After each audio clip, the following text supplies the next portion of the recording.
Selamat datang di channel Tifosi Inter Milan. Channel ini akan membahas preview-preview pertandingan serta berita-berita terbaru tentang Inter Milan. Jika Anda mengaku Interisti, silakan Anda klik tombol subscribe, like, share, dan komen di kolom komentar. Forza Inter!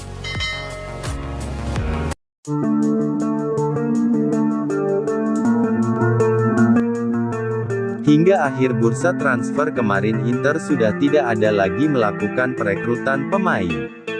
Manajemen hanya fokus untuk melepas pemain yang tidak masuk dalam proyek sang pelatih, Simone Inzaghi. Mulai dari Lazaro yang dipinjamkan ke Benfica, Edi Salcedo dipinjamkan ke Spezia, hingga Lucien Agoume yang mendarat ke Brest.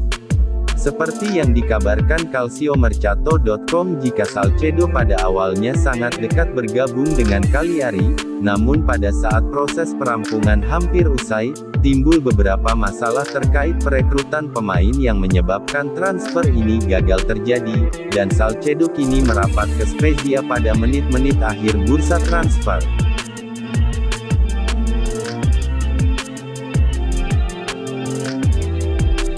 I Nerazzurri masih patut diperhitungkan sebagai klub elit Serie A.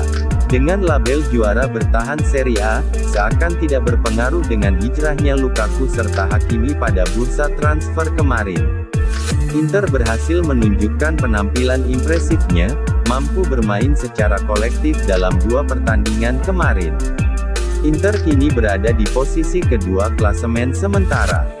Hanya selisih gol dari Lazio yang berada di posisi puncak klasemen saat ini. Kontribusi pemain-pemain anyar Inter disebut sebagai faktor utama Inter tampil apik pada 2 laga terakhir. Edin Dzeko dan Calhanoglu dinilai mampu menyatu dengan formasi sang pelatih, Simone Inzaghi. Pada pertandingan perdana musim ini mereka berhasil mencetak gol dan assist. Namun pada pertandingan kedua kemarin, Calhanoglu mendapat kritikan keras. Gazzetta dello Sport mengkritik penampilan sang pemain pada laga kemarin kontra Verona.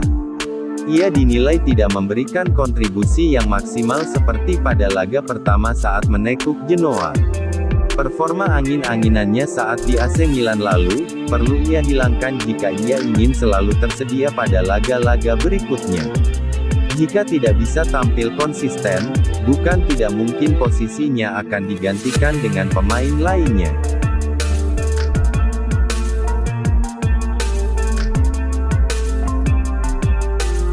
Inter tak terlalu jor-joran di bursa transfer musim panas kali ini. Nerazzurri hanya bekerja menutupi celah yang ditinggalkan 3 pemain penting mereka, yaitu Christian Eriksen, yang masih diragukan, Achraf Hakimi dan Romelu Lukaku. Dengan mendatangkan Hakan Calhanoglu, Denzel Dumfries dan 2 penyerang yakni Edin Dzeko serta Joaquin Correa. La Gazzetta dello Sport mengabarkan jika langkah ini berkaitan arahan yang diberikan Presiden klub, Steven Zhang. Ia berbicara kepada manajemennya sebelum pembukaan jendela transfer. Ia menginstruksikan jika Inter harus menutup jendela transfer musim panas dengan profit 70-80 juta euro, dan harus bisa menekan beban gaji klub sebesar 15-20%. Sudah pasti ini bukan hal yang ideal bagi sebuah tim yang baru saja memenangkan gelar Scudetto, sebuah kondisi yang tidak memungkinkan pihak klub untuk bisa memulai sebuah siklus baru dan bisa berbicara banyak di Eropa. Hal ini yang diyakini banyak pihak menjadi alasan Antonio Conte memutuskan pergi dari San Siro.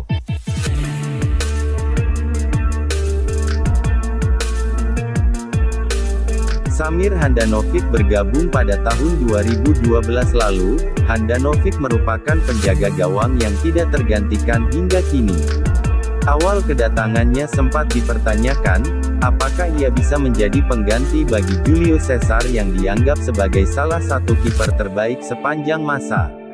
Sebenarnya penampilan ia saat itu cukup baik, meskipun sempat mendapat kritikan karena Inter Milan hanya finish di peringkat ke-9 musim 2012-2013. Tetapi di tahun yang sama, ia masuk dalam daftar tim terbaik Liga Italia, dan peringkat 8 kiper terbaik dunia versi International Federation of Football History and Statistics. Penampilan konsisten Handanovic seringkali dipandang sebelah mata oleh supporter Inter Milan, karena tidak lepas dari permainan buruk dari Nerazzurri. Inter Milan nyaris nihil prestasi setelah meraih treble pada 2010, dan seringkali mengalami masalah di ruang ganti pemain. Dari berbagai banyak masalah yang datang, Nerazzurri beruntung bahwa Samir Handanovic tidak pernah sedikitpun berpikiran untuk hengkang. Sejak 2013, Handanovic sudah menjadi incaran tim-tim besar karena penampilan apiknya.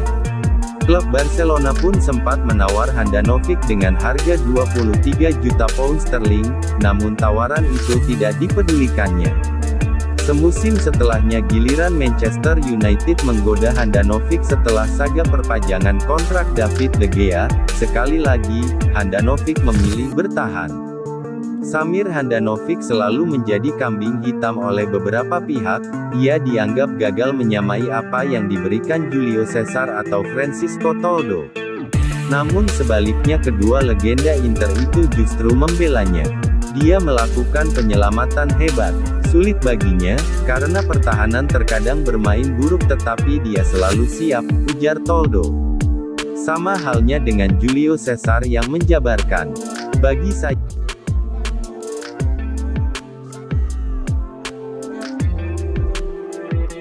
selain dua kemenangan krusial atas Genoa dan Hellas Verona, ada satu hal positif Inter di awal musim ini.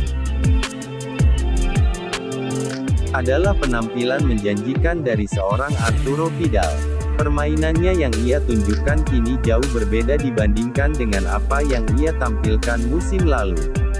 Kemarin namanya sempat masuk dalam daftar jual klub. Namun usai pembicaraan yang ia lakukan dengan pelatih Simone Inzaghi, semua berubah. Hal ini diungkap oleh La Gazzetta dello Sport. Arturo menjadi pembeda selama 2 pertandingan kemarin. Ia seperti pembelian baru Inter.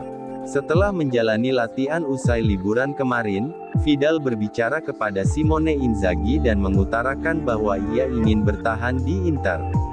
Terbukti Vidal mampu tampil baik sekalipun masuk dari bangku cadangan. Semoga saja Vidal dapat menjaga konsistensinya.